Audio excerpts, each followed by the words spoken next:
श्रेया नाम की एक लड़की एक बार मॉडलिंग करने के लिए रामपुर नामक गांव में आती है।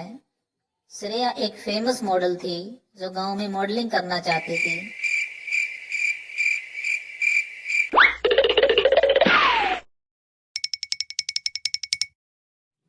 मुखिया जी, मेरा नाम श्रेया है। मैं शहर से आई हूँ। मैं मॉडलिंग करने के लिए आपके गांव में आई हूँ। मुझे आपका गांव बहुत अच्छा लगा। मैं यहाँ पर मॉडलिंग करना चाहती हूँ। आपके गांव के पास जो जंगल है, क्या मैं वहाँ जाकर मॉडलिंग कर सकती हूँ? अगर आप इजाजत दें तो मैं उस जंगल में जाकर मॉडलिंग करना चाहती हूँ। मुखिया जी, मैं चाहती हूँ कि आप मुझे वहाँ जाने की परमिशन दे दें।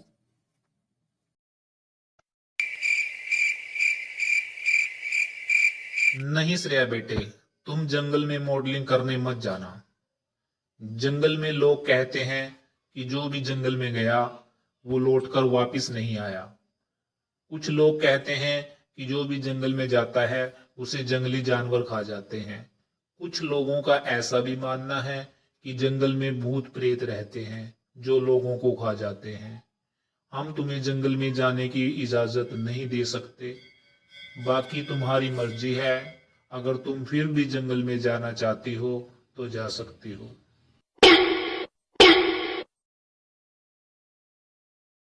अब श्रेया मुखिया की बात मानकर गांव में वापस लौट जाती है और गांव में जाकर अब एक कमरा वो किराए पर ले लेती है और सोचती है कि गांव में ही रहकर अब वो मॉडलिंग करेगी।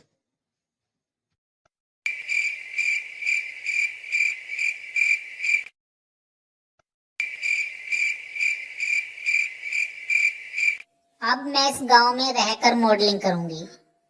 मुखिया जी पता नहीं क्या कह रहे थे। ऐसा जंगल में क्या है कि जो भी जंगल में जाता है वो वापस नहीं आता। कुछ ना कुछ तो जंगल का रहस्य जरूर है। मैं उस रहस्य को जरूर जानूंगी। उस रहस्य को जानने के लिए मैं एक बार जंगल में जरूर जाऊंगी। श्रेया उसी रात को जंगल की तरफ चल पड़ती है। श्रेया जानना चाहती थी कि जंगल का क्या रहस्य है। अब वो जंगल के रहस्य को जानने के लिए बहुत उत्सुक थी। अरे तुम कौन हो? यहाँ क्या कर रहे हो इस घने जंगल में रात को? मैं तो यहाँ जंगल का रहस्य जानने के लिए आई थी। क्या तुम भी मेरी तरह जंगल का रहस्य पता करने के लिए आए हो यहाँ पर, या फिर तुम कोई और हो? अपने बारे में मुझे बताओ कि तुम कौन हो और यहाँ पर क्या कर रहे हो। मेरा नाम रमेश है। मैं इस गांव का रहने वाला हूँ। मैं एक फौजी हूँ। एक दिन शाम को मैं गांव में लौट रहा था और जैसे ही मैं जंगल के पास से गुजरा, यहाँ एक चुड़ैल आई और उस चुड़ैल ने मुझे पकड़ लिया। मैं उस चुड़ैल के चंगुल में हूँ। वो चुड़ैल एक गुफा में रहती है और लोगों को खा जाती है। ठीक है, तुम मुझे उस गुफा में लेकर चलो। मैं देखूंगी जाकर कि गुफा में क्या है। मैं जंगल के सारे रहस्य जानना चाहती हूँ। गुफा का रहस्य भी मैं जानकर रहूंगी। देखूंगी कि गुफा में क्या है। अब रमेश और श्रेया गुफा की ओर चल पड़ते हैं। दोनों अंदर गुफा में चले जाते हैं। जैसे ही गुफा में जाते हैं, चुड़ैल उनके सामने आ जाती है। तू यहाँ क्यों आया है? मैंने तुझे यहाँ आने से मना किया था। मैंने तुझे कहा था कि दो गुफा में मत आना। तुम वहीं जंगल में रहना। वहीं लोगों को मारकर मेरे लिए भोजन लेकर आना। लेकिन तुम इस बच्ची को यहाँ मेरे पास लेकर क्यों आए हो? अब मैं तुम दोनों को मारकर खा जाऊंगी। चुड़ैल, तू इसको छोड़ दे। अपने चंगुल से इस रमेश को मुक्त कर दे। ये एक फौजी है।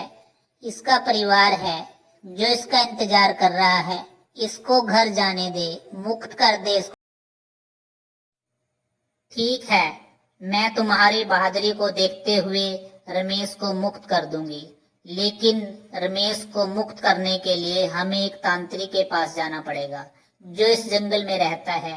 वो ही तांत्रिक हमें बताएगा कि रमेश को मैं कैसे मुक्त कर सकती हूँ, क्योंकि मैं तो जानती ही नहीं कि इसको मुक्त कैसे करना है।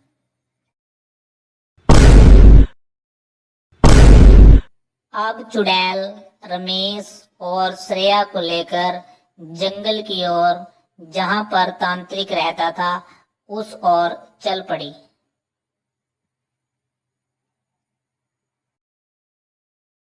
तांत्रिक बाबा, इस रमेश को मेरे चंगुल से मुक्त कर दीजिए। ये रमेश जंगल में रहता है जो मेरे चंगुल में फंसा हुआ है। मैं इसे अपने चंगुल से अब मुक्त कर देना चाहती हूँ।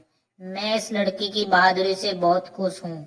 आप इसे मेरे चंगुल से मुक्त कर दीजिए। अब तांत्रिक बाबा ने चुड़ैल के कहने पर मंत्रों का जाप शुरू किया।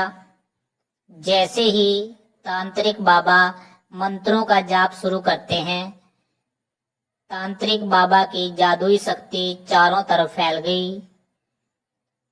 मंत्रों की जादुई शक्ति चारों। अब तांत्रिक बाबा की मदद से रमेश को चुड़ैल के चंगुल से मुक्ति मिल जाती है और चुड़ैल मुक्त हो जाती है। अब रमेश भी मुक्त हो जाता है और अपने घर पर रहने लग जाता है।